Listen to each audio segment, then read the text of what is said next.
Ang nakaraan. Hindi inasahan ni Jo Marie na magiging ganito ang bunga, lalo na at boto sa kanya ang ina nitong si Dayan. Pero ikinagulat niya ang kanyang nalaman na may namagitan pala sa kanila noon ni Nancy at Mang Kaloy. Matapos ng hapong iyon ay tuloy na ngang nagpahinga itong si Jo Marie. Tinawagan naman ni Dayan itong si Mang Kaloy na bukas na lang uuwi si Jo Marie sa kanilang bahay. Kinabukasan na maaga nagising itong si Dayan. Daily routine ito na pagbangon sa umaga ay didiretso sa kanyang CR para maligo. Kaya naman agad siyang pumasok sa loob, ngunit napasigaw ito dahil nasa loob pala itong si Jo Marie at nauna nang naligo. Ay! May tao pala. Naku Dayan, pasensya ka na. Hindi ko na-lock yung pinto. Kitang-kita ni Dayan ang machong katawan nitong si Jo Marie na para bang nag-gym ito. Kaya pala natalo niya ang 3 kalakihan kahapon. Naku, sorry talaga Jo Marie. Hindi malaman ni Dayan kung ano ang kanyang naramdaman sa oras na iyon. Tila lumakas ang pintig ng kanyang puso na hindi niya may paliwanag. Matapos noon ay lumabas itong si Jo Marie patungo sa kanyang kwarto at sumunod naman sa CR itong si Dayan. Samantalang matapos maligo ay nagkasama na ang lahat sa pagkainan para sa almusal. Iho, kumusta naman ang tulog mo kagabi?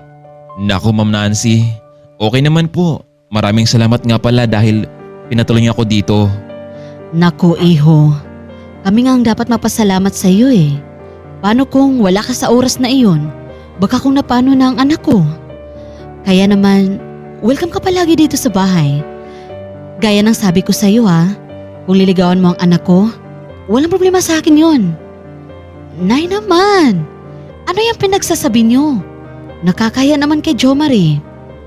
Sige po ma'am, kung papayag po ang anak nyo, ililigawan ko siya. Baka palagi akong narito sa inyo. Hindi na lamang napagsalita itong si Dayan marahil dahil sa hiya sa sinabi ng kanyang ina. Nay, alis na kami. Ikaw nang bahala dito sa bahay sige anak, mag-iingat kayo. Oh, Jo Marie pagkaingatan mo ang anak ko Opo Ma'am Nancy, masunod po. Tuloy na ngang hinati ni Jo Marie ang dalaga sa kanyang trabaho. Dayan, bakit ang tahimik mo ngayon? Meron bang masamang nangyari? Wala naman Jo Marie. Naisip ko lang na mula kahapon, ang dami na nangyari. Kaya nga Dayan Kumusta yung sinabi sa nanay mo?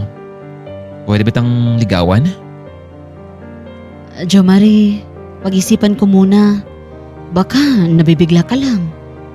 Ako? Nabibigla? Hindi Kung pwede lang sana, bibigyan mo ako ng sign na liligawan kita.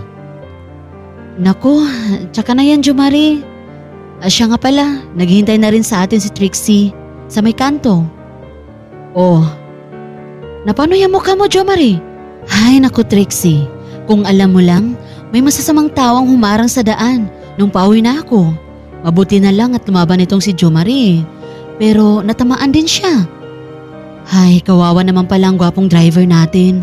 Ayos lang yun Ma'am Trixie. Ang mahalaga ay naligtas ang buhay ng pasahero ko. So, you're the hero Jo Marie Kaya Dayan, magpasalamat ka dahil may driver na tayong matapang. At isa pa, gwapo pa. Pero Dayan, matagal ko nang sinabi sa inyo na lumipat na kayo ng bahay.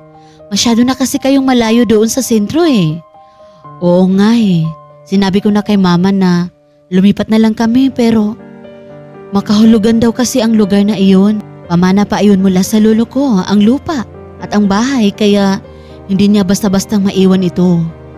Jo Marie, ano kaya kung ikaw na lang yung tagahatid at sundo namin ni Dayan para maging safe siya sa pag-uwi? Ano, friend, okay lang ba sa'yo? Iyan kung papayag si Jo Marie, Trixie.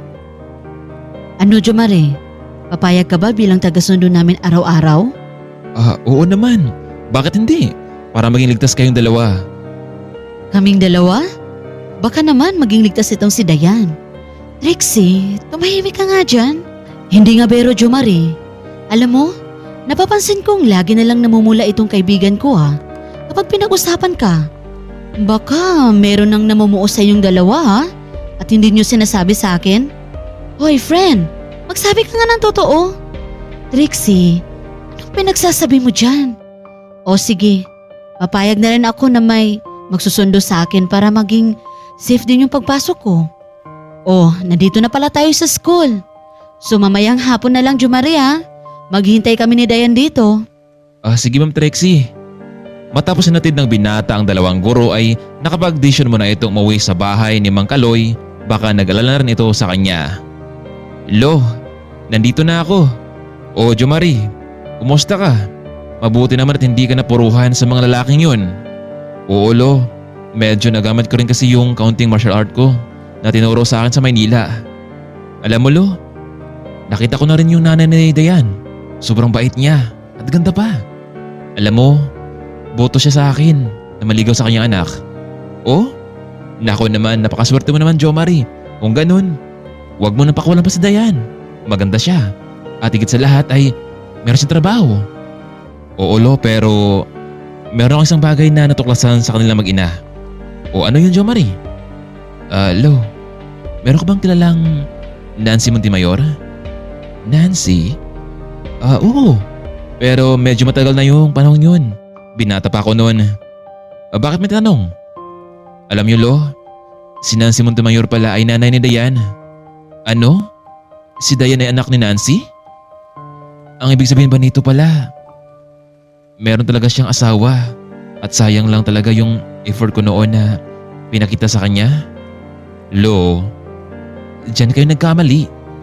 Alam niyo bang ilang araw matapos kayong umalis, hinanap niya kayo ni Nancy pero hindi niya alam kung paano niya kayo makausap. Nalaman lamang niya na nagpunta kayo sa Maynila at nakipagsapalaran. Oo, nagkaroon siya ng anak pero isa man ang lalaki.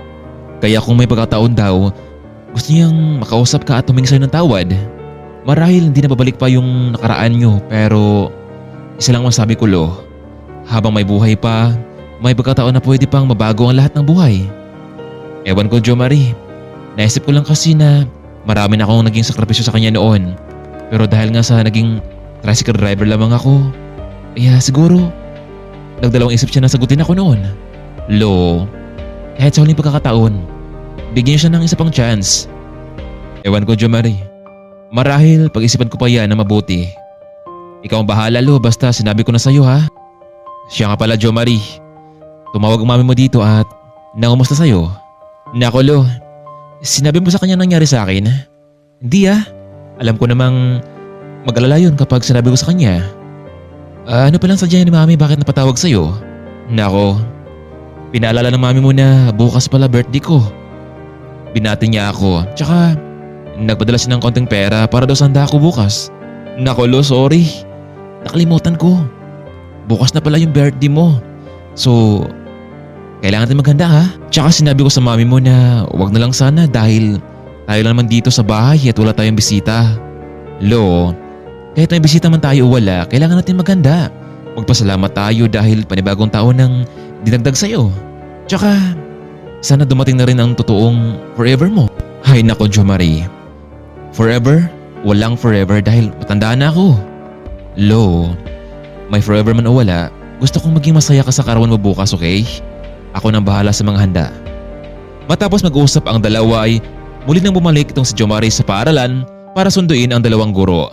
Ma'am Trixie, Ma'am Dayan, pwede ba akong makahingi ng tulong bukas sa inyo? Nako, Jomari, kung tungkol yan sa pangliligaw mo kay Dayan, wala akong magagawa dyan. Siya lang ang makapagdesisyon. Di ba Dayan? Hindi tungkol doon. Kailangan ko ng tulong niyo bukas kung ayos lang sa inyo. Kaarawan kasi ni Lolo Kaloy at hindi ko alam kung paano maghanda. Kung okay lang sa inyong dalawa na matulungan niyo ako bukas. Tsaka huwag kayong mag-alala sa gastos. Meron ditong 20k. Siguro naman sapat na ito. Nako, Jomari, napakalaki ng pera na yan Halos isang buwan na naming sahod yan ni Dayan.